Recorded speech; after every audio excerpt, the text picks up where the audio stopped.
So Paul Pringle with me now on the coaching staff, of course, at Berwick. And how's training going? Yeah, it's been good. Training this year, obviously, you're starting to build towards a season where there's a lot of unknowns. So the whole rule change around tackle height is probably a bigger thing than we first thought, Stuart. So we thought, yes, it's going to impact, defensively, but that's fine. But until we actually done a few training sessions on it, we didn't realise just the amount of implications it has and the opportunities.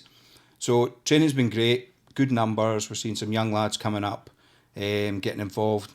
Really, I think we've been pushing the guys, and Colin's certainly been hammering at home that we want them to be fitter this year. I think we dropped off a few games last year. Glasgow Accies at home. There was a few games. Dumfries at home. We lost in the last play of the game. Now, for me, they were all fitness issues. And that's not something we want to have this season.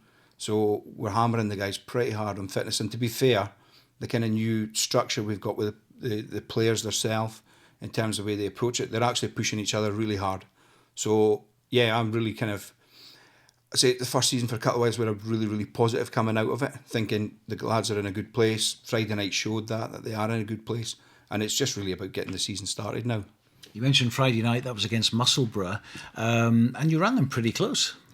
Yeah, we played pretty well. I mean, they had a big squad. They were going on a bit of a pre-season tour, I think. So Berwick was on the way. But yeah, they had some big lads. But again, going back to the new tackle height, big lads for scrummaging. That was great first 5-10 minutes. But actually, because we kept the ball alive so much, and Colin over the last 4 years has challenged the lads about this kind of offloading game and really kind of trying to stretch teams and keep the ball live as much as possible. What we're finding is with the adaptation of this, it's making it so much easier to play that type of game.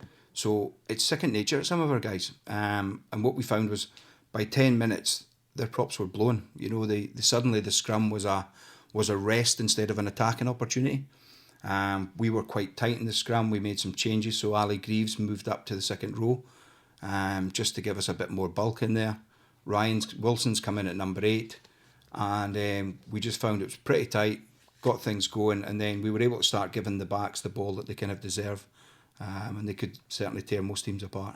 The tackling laws, now the referees have said to me that they're going to be really hot on it right from the word go. There might be some referees might be a little bit lenient for the first couple of games, but you can't assume that. No, I think it's the only way it has to go. I mean, as players and coaches, all you want is consistency, and for me, if it's coming in, which it is, then they have to referee it correctly. And it has to be all the time. Give credit to Lee Fish on Friday night. He was the same. I think there was a 5-minute spell. He maybe forgot that this was a new rule, but by and large, he was really good on it, really hot. The players quickly learnt what to expect from him. And it just, I'd probably say it was something as coaches and players we probably looked at as a negative. Whereas very quickly now we're seeing this as a massive opportunity and something that actually plays very well to our game and the way we want to go. What about ins and outs this season? Because you've lost the Thompson brothers, who've been on people's radars, I think, for a long time. That's James and Ewan, great stalwarts of the club. Yeah, James and Ewan are great lads. I mean, they're a group of friends that came up through the age groups together, and James and Ewan are very much part of that. It's the nature of the beast. We're going to always work to develop these guys. Now, part of that is that we would then expect, if the opportunity comes and it's right for them, to then take the step forward, and they go always with our best wishes. James and Ewan were actually at the club on Friday night, so we always we keep that good link with them. I'm sure they'll do well when they're there, and in the future, obviously we would love to have them back at the club. Rory. We've lost Rory Hindhoff as well. So Rory had a spell at Musselburgh last season, then came back to the club. He's decided he's going to try it again. So he's away back up there. He actually played against us on Friday night. Again, special treatment for him? Yes. Ryan Wilson will quite enjoy the charge down he had against Rory for the first try. So, he did get a warm welcome. But again, Rory was in the changing rooms. He speaks to the lads. He's very much part of our club as well. And, a season or two, who knows, we would like to have Rory back as well. So, 3 boys on the way out. Certainly there were a lot of other guys were approached. I'm really chuffed that they've stuck with the club. They've shown their faith in myself and Colin as well, just to keep building. And we have brought one new lad in from Falkirk, Nathan, a prop, so he'll just give us an extra body in there.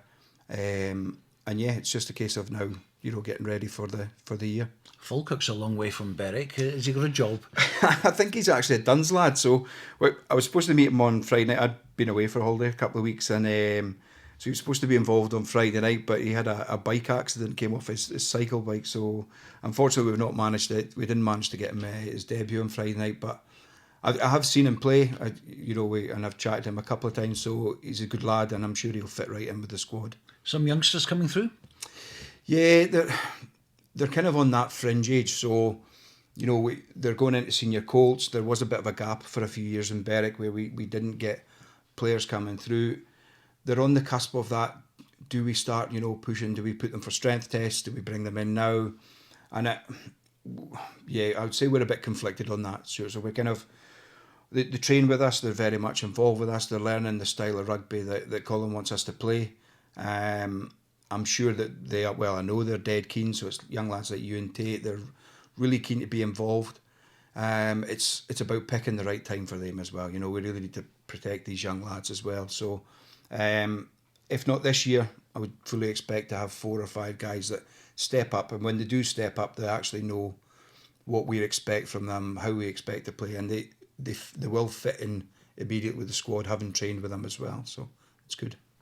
Now, Berwick in the last few seasons have really come through the ranks, and you got promotion to National 3, then to National 2, and it was a real toughie last year with 5 going down because of the restructure of the leagues. And, you weren't so great away from home. You were great at Scremerston, and it went down to the wire. We were at Pennypit, wasn't it, the ground of Preston Lodge, and you managed to beat them to stay up, and that was some ending to the season, an ending you don't want this season, I don't think. No, I sincerely hope we're not anywhere near that fight this year. I mean, that was a really difficult one last year, just going up at National 2, first time for some of these guys in there. For me, it was a really strong competitive league. And I think, there was that pressure of always knowing right from the off that 5 teams are going down. Maybe that played a part in some of our away games. We've had a long chats over the close season about how we set up on our day going away from home. What do we do? How do we warm up?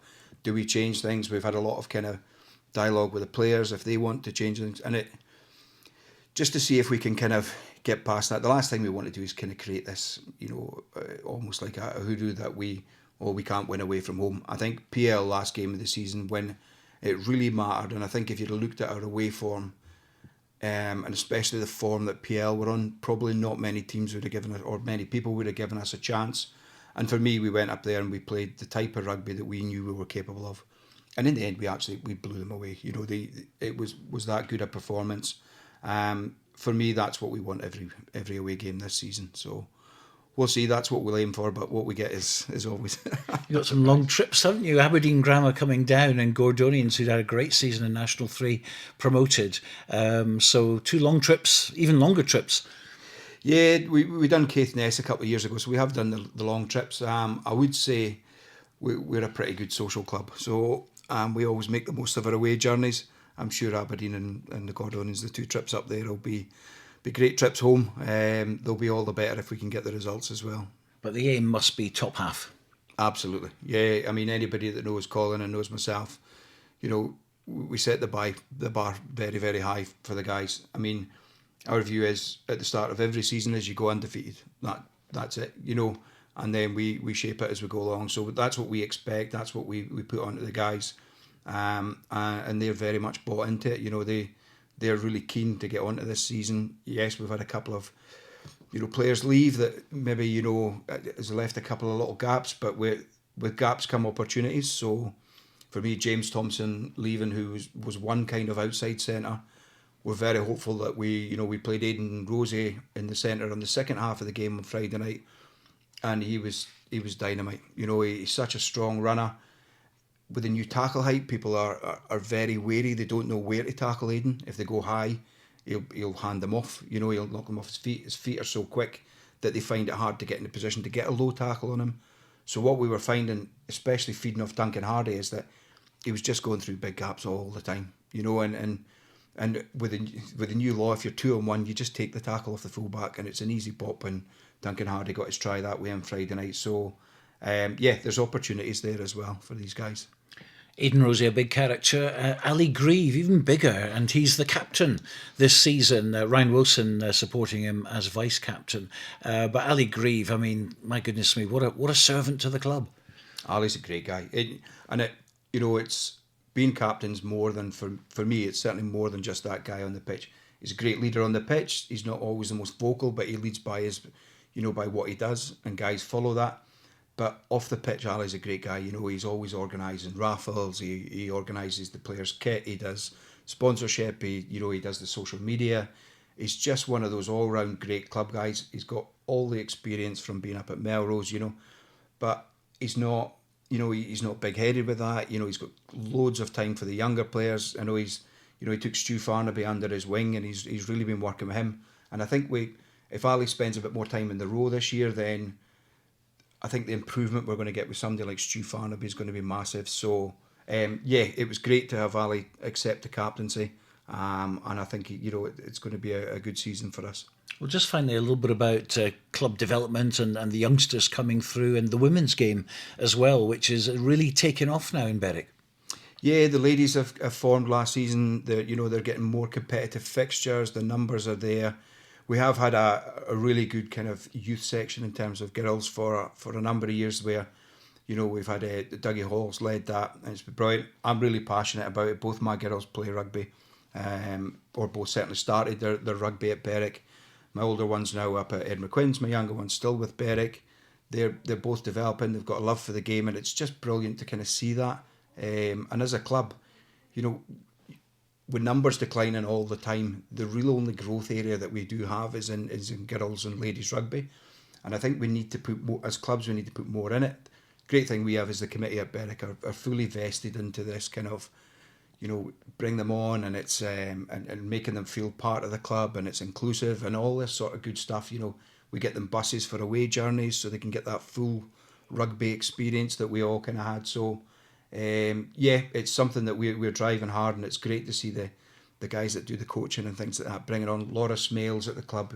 She had a volunteer award last year from the SRU for building the ladies team up. So, it's great, and the young lads as well. We've got a lot of numbers now from 16s down. So the key thing, Guy Moore, our director of rugby, is really working on is that transition, because 16 to 18 is a really hard year to kind of bring guys on.